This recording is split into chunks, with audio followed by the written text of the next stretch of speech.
Si on avait à parier sur les probabilités, elle favorise pour l'instant l'esprit critique. Et c'est vrai encore aujourd'hui. Stéphane Bureau. Bonjour Stéphane. Salut Mario. C'est une question qu'on se posait. Qu'est-ce que la politique des tarifs de Trump aurait comme effet sur l'économie américaine, sur l'inflation aux États-Unis, sur l'économie des partenaires là, commerciaux des États-Unis, qu'on ne sait plus si on peut encore les appeler partenaires. On commence à avoir des réponses.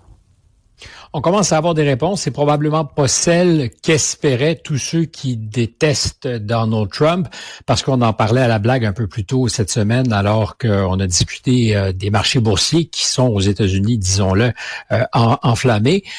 Il y a beaucoup de gens qui souhaiteraient une catastrophe pour faire la preuve que Trump, il est des patates jusqu'aux oreilles et qu'il n'a que ce qu'il mérite. On annonçait aussi la fin de la mondialisation. C'est vrai qu'en tout cas, elle est stoppée en partie, mais surtout un monde où il y aurait une guerre ou des guerres commerciales entre tous ceux qui ont, pendant des dizaines d'années, coopéré ensemble.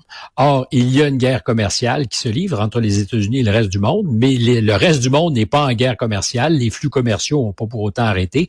Puis les États-Unis sont pas du tout sur le neutre. On a constaté d'abord avec les chiffres hier sur la croissance du produit national brut, révisé à la hausse. Alors on dira c'est peut-être les nouveaux statisticiens qui ont été mis en place par M. Trump et qui sont en train de dorer la pilule. Mais le chiffre a été révisé à la hausse, puis c'est assez substantiel. C'est 0,3% de plus pour le deuxième trimestre, alors qu'on était vraiment au début de la mise en place de ces tarifs, de ces droits douaniers, et on prévoit donc une croissance qui serait autour de 3,3%. C'est, dans les grandes économies occidentales, un des meilleurs rendements.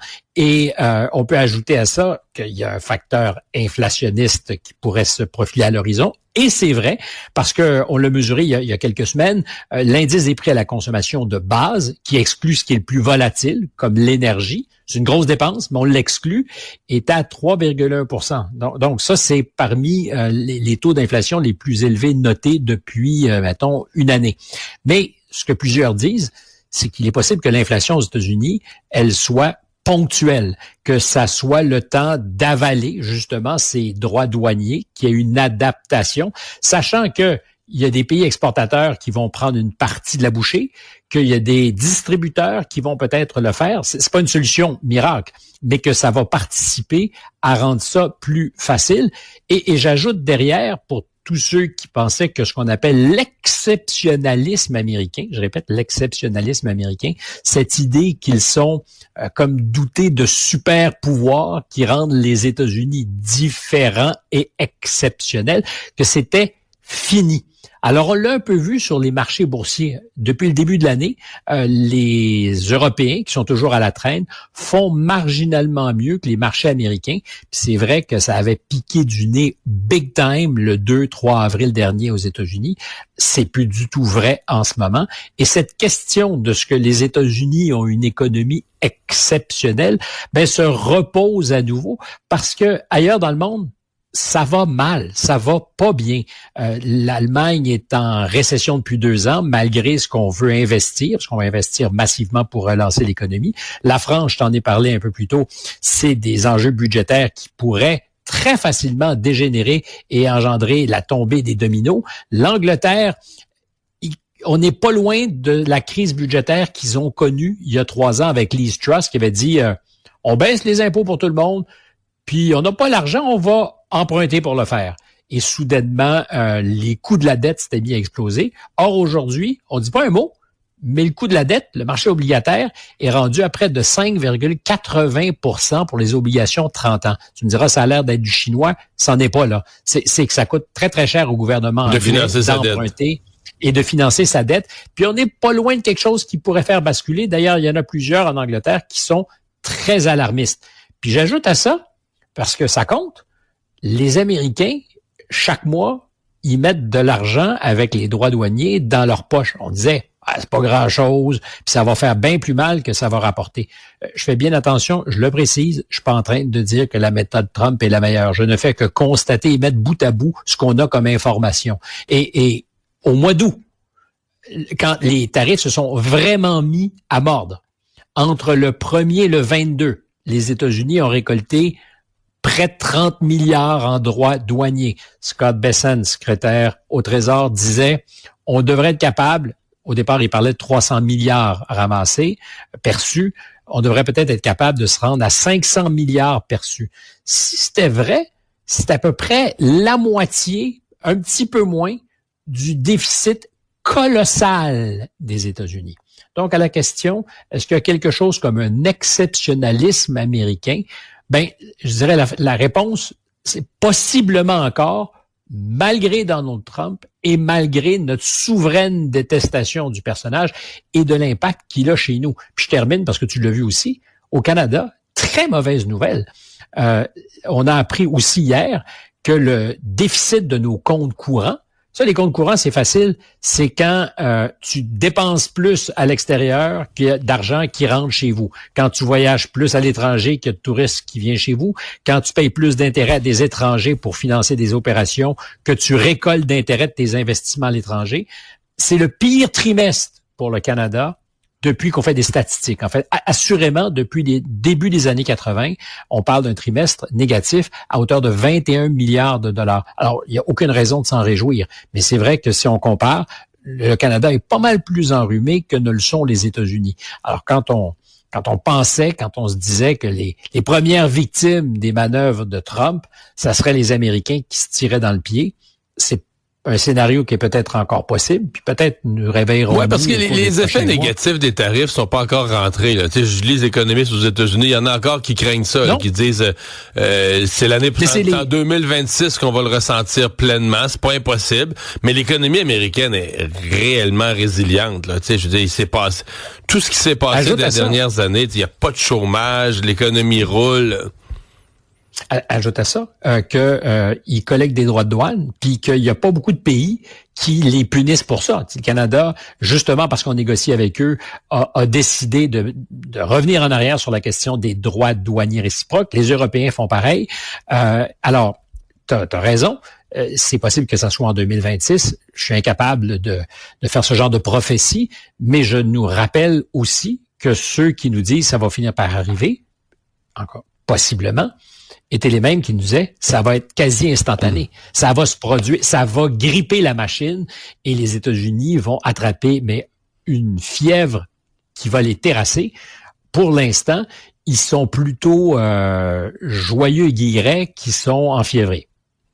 Hey, je veux te parler de cette... Est-ce qu'on doit dire la guerre aux baby boomers qu'a déclenché en France le premier ministre Bayrou? Est-ce que ça t'a surpris d'abord? Parce que pour ceux qui ne seraient pas au fait, le premier ministre Bayrou qui a besoin d'argent et qui risque de perdre son job parce que personne n'aime sa méthode, a dit il faut être juste avec les jeunes. Et ceux qui s'en sont mis le plus dans les poches depuis 40 ans, ce sont les boomers. Et c'est eux peut-être qui devraient faire davantage de contributions, espèce de tabou. Tu touches pas à ça en politique. D'autant que parce que les boomers, là, ils sont nombreux, puis c'est ceux qui sont dans l'âge où ils votent. Ils se présentent aux urnes. Et ça a déclenché, évidemment, des réactions furieuses, d'abord de la part des boomers qui disent c'est quand même pas nous qui avons fait les choix politiques qui ont été faits depuis 40 ans, ils ont pas tort, mais ils ont bénéficié d'une machine à imprimer de l'argent. Parce que mais en c'est France, pas vrai, là. Excuse-moi, Stéphane, c'est pas vrai, là. C'est pas nous qui avons fait les choix politiques. Oui, ils ont voté pour... Tu sais, au Québec, les boomers ont voté pour le PQ qui a créé un gros État puis des gros ministères pour les embaucher avec des gros salaires puis des pensions. Puis aujourd'hui, ils récoltent... Tu sais, j'ai rien contre les boomers, mais ils ont voté pour des partis qui leur donnaient, qui leur promettaient ce qu'ils ont eu, là, tu sais. Parce que les jeunes payent pour ça. Alors, Marie-Monde, je suis avec toi. Ce que je te dis, que t'as raison que on récolte le fruit de son vote, de notre vote et de ce qu'il y a des gouvernements qui, évidemment, vont, on l'espère, livrer ce qu'ils ont promis. C'est pas faux. Après ça, il y a un paquet de questions qu'on peut se poser sur la manière de dépenser, sur la capacité de contrôler les cordons de la bourse. Est-ce qu'on a été aussi vigilant qu'on devrait? Résultat net, en tout cas, c'est que partout en Occident, on est très endetté et qu'en France, il n'y a pas eu un seul gouvernement qui a bouclé son budget dans le vert depuis 1974. Je répète, depuis 1974. Ils n'ont jamais équilibré le budget? Jamais. En 51 ans. Et aujourd'hui, mais c'est vrai au Québec, c'est vrai au Canada, on peut se poser comme question, est-ce que on a créé de la croissance artificiellement. C'est-à-dire qu'à chaque fois qu'il y a une mauvaise année, c'est ça le keynésianisme. Tu dis, c'est le temps pour le gouvernement de dépenser un peu plus, tu relances ton économie, tu récoltes derrière. On a rarement récolté derrière. C'est arrivé. Le Canada a été assez exemplaire après son grand ménage des années 90. Mais il y a beaucoup de nos économies où on a essentiellement dépensé pour avancer.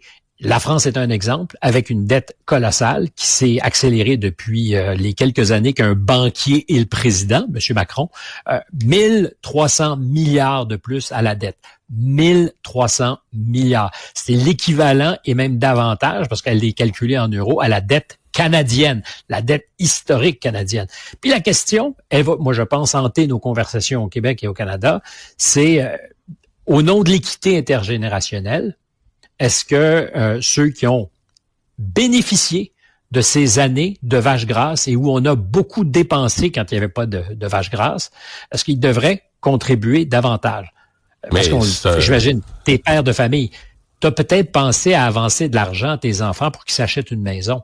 Ce que font beaucoup de parents, parce que il n'y a pas de rêve de propriété à Montréal, à Chicoutimi, puis à plus forte raison à Paris, si tu n'as pas quelqu'un pour te donner un coup de main. C'était pas nécessaire quand mon père, jeune professionnel, professeur d'université, achetait une maison à Outremont pour 14 000 $. Je répète, tu pouvais avec ton salaire de prof. Aujourd'hui, il faut que tu sois un banquier d'affaires pour t'acheter la même petite maison. Et cette question de l'équité va être fondamentale. Je suis surpris qu'au Québec, d'ailleurs, il y a à peu près qu'un seul leader politique qui la pose, c'est Éric Duhaime. Qui a pas beaucoup d'écho dans le débat.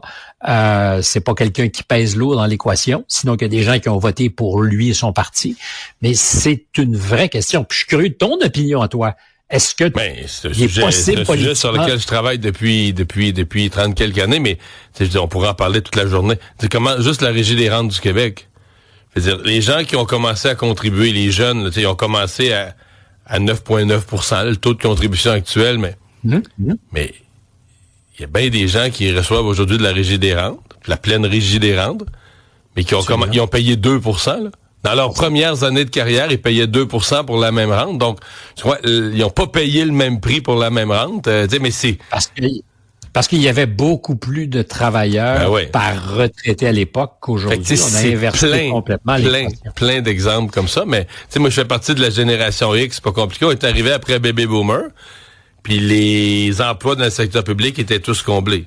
Fait que t'avais des chômages de fou chez les jeunes puis tout ça. Remarque, la génération présente, il y a beaucoup de prises de retraite. Là, présentement, la génération qui monte peut rêver de travailler dans le secteur public puis tout ça. Mais enfin, c'est l'équité entre les générations, un sujet intarissable, mais à mon avis, politiquement, qui mène nulle part parce que c'est les baby boomers qui votent. Fait que si t'es affrontes, ramasse tes affaires puis votent dans l'opposition. Et s'il a eu l'audace, parce qu'il a rétro-pédalé hier, il s'est dit que c'était pas une bonne idée. S'il a eu l'audace de le faire, c'est peut-être parce qu'il savait que son sort à lui était scellé et qu'il s'en allait. Parce qu'un politicien qui aspire à être réélu puis qui dit, savez-vous, les riches, parlant des retraités, tous les retraités ne sont pas riches, mais proportionnellement, savez-vous, peut-être que vous devriez faire une part un peu plus grande au nom de l'équité intergénérationnelle, c'est pas idéal pour se faire des amis chez ses électeurs. Stéphane, bonne fin de semaine. Merci. À mardi.